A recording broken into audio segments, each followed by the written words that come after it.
మన ప్రభువును రక్షకుడు అయిన యేసుక్రీస్తు నామమున అందరికీ వందనాలండి. దేవునికి స్తోత్రాలు. సర్వకృపానిధి అయిన దేవుడు మనల్ని ప్రేమించి మన బ్రతుకుల్లో మరొక నూతన దినమును అనుగ్రహించినందుకు సమస్త మహిమ ఘనత ప్రభావములు యేసయ్యకే చెల్లునుగాక. ఈ నూతన దినము కొరకు మన దేవుడు మనకి ఇచ్చిన కృపావార్త, దేవుని యొక్క వాగ్దానము, కీర్తనల గ్రంథము 40వ కీర్తన 16వ వచనము.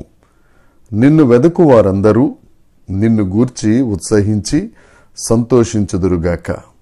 నీ రక్షణ ప్రేమించువారు యెహోవా మహిమపరచబడునుగాక అని నిత్యము చెప్పుకొందురుగాక.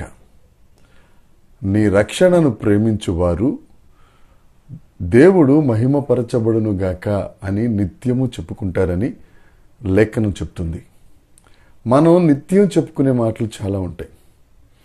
అది మన ఆరోగ్య పరిస్థితి కానీ, లేకపోతే మన ఆర్థిక పరిస్థితి కానీ, మన కుటుంబ స్థితి కానీ, లేకపోతే మన వ్యక్తిగత సమస్యలు కానీ నిత్యం మనం ఎవరో ఒకరికి చెప్పుకుంటూ ఉంటాం.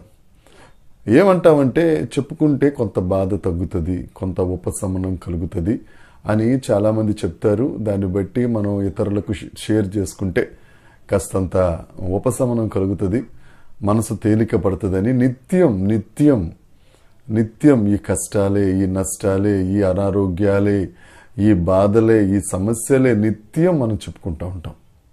కానీ లేఖనం చెప్తుంది, నా సహోదరి సహోదరుడా, యేసుక్రీస్తు రక్షణను ప్రేమించువారు దేవుడు మహిమపరచబడునుగాక అని నిత్యము చెప్పుకుంటారు.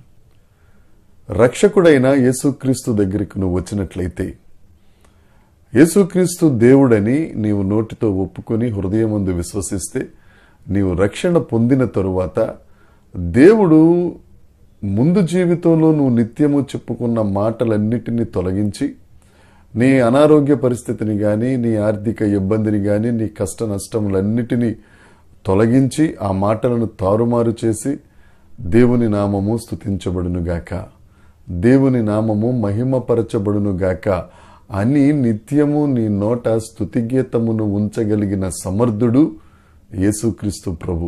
ఆ దేవుడు చెప్తున్నారు, నువ్వు రక్షణ పొందుకుంటే, నువ్వు రక్షించబడితే నిత్యము యెహోవా నామము మహిమపరచబడునుగాక అనే స్తుతిగీతాన్ని నీ నోట ఉంచుతాడు.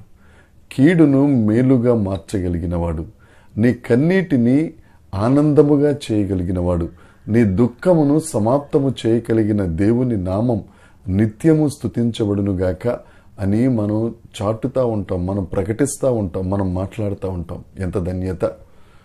అలాగే లేఖనం చెప్తుంది కదా, అడుగుడి నేను మీకు ఇస్తాను, వెదకుడి దొరుకును. అదే ఈ దినమున దేవుడు మనకిచ్చిన వాగ్దానం. నిన్ను వెదుకు వారందరూ నిన్ను గూర్చి ఉత్సహించి సంతోషిస్తాం. గడిచిన దినాలలో మన కష్టాలు నిత్యం చెప్పుకున్నాం, బాధ, వేదన, కన్నీరు ఎక్కడికి వెళ్ళినా ఇదే. ఒక తర్వాత మనం చెప్పుకున్న తర్వాత వారు మనల్ని హేళన చేసే పరిస్థితి, మళ్ళా అదొక బాధ. కానీ నువ్వు దేవుణ్ణి వెతకటం మొదలు పెడితే, యేసయ్యను వెతకటం మొదలు పెడితే, ఆ దేవుడు నిత్యము నీకు సంతోషాన్ని ఇస్తాడు. నిత్యము ఆయన సన్నిధిలో ఉత్సహించేటట్లుగా, సంతోషించేటట్లుగా చేస్తాడు. అంతేకాదు, నిత్యము ఆయన నామమును మహిమపరిచేటట్లు చేస్తారు. ప్రియమైన దేవుని జనాంగమా, ఇంతవరకు ముందు రోజు వరకు మనం ఏం మాట్లాడుకున్నామో, మనం ఎలాగా బాధపడ్డామో అవన్నీ పక్కన పెట్టి ఈ దినాన్న దేవుడు నీతోనే మాట్లాడుతున్నాడు. నువ్వు దేవుణ్ణి వెతికినట్లయితే, ఆ యేసయ్యను రక్షకునిగా ఒప్పుకున్నట్లయితే, నువ్వు నిత్యము ఉత్సహించి సంతోషిస్తావు, నిత్యము దేవుని నామమును మహిమపరుస్తావు. ఈ వాగ్దానాన్ని స్వతంత్రించుకుని దేవుని దగ్గర రక్షణ పొంది ఆయనను వెతుకుదాం. మనం సంతోషించి మన కుటుంబానికి సంతోషాన్నిచ్చి అనేకులకు సంతోష కారణంగా మనం ఉందాం. దేవుడు ఈ వాగ్దానం మన వినికిడిలో నెరవేర్చునుగాక. దేవుడు అందరినీ దీవించునుగాక.